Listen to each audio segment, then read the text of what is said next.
बहुत दूर गहरे जंगल के बीच बहती थी जीवनदायिनी नदी।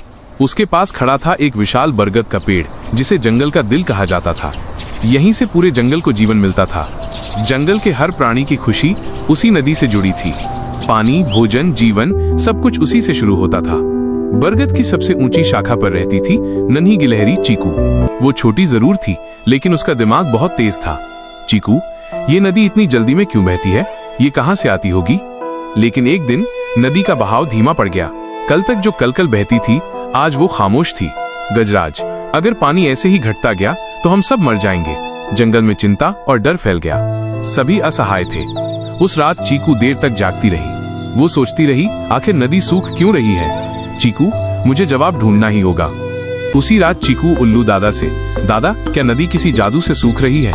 उल्लू दादा, नहीं बच्ची, किसी ने उसका रास्ता रोका है। अगर सच्चाई जाननी है तो उसके स्रोत तक जाना होगा। चीकू ने ठान लिया, वो नदी के स्रोत तक जाएगी। सुबह होते ही चीकू निकल पड़ी, नदी के सूखते रास्ते के साथ साथ। उसके दिल में डर नहीं, हिम्मत थी। रास्ता आसान नहीं था, झाड़ियां, कांटे और अनजान आवाजें।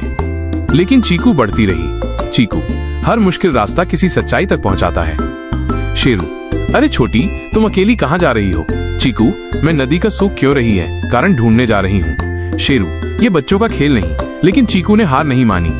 रास्ते में हल्की बारिश शुरू हुई, जैसे प्रकृति खुद चीकू को आशीर्वाद दे रही थी। कुछ दूरी पर उसे एक अजीब गंध आई, तेल और धातु की। वो दौड़कर वहां पहुंची और देखा नदी का रास्ता कूड़े से भरा है। चीकू, ओह नहीं, ये तो इंसानों का कचरा है।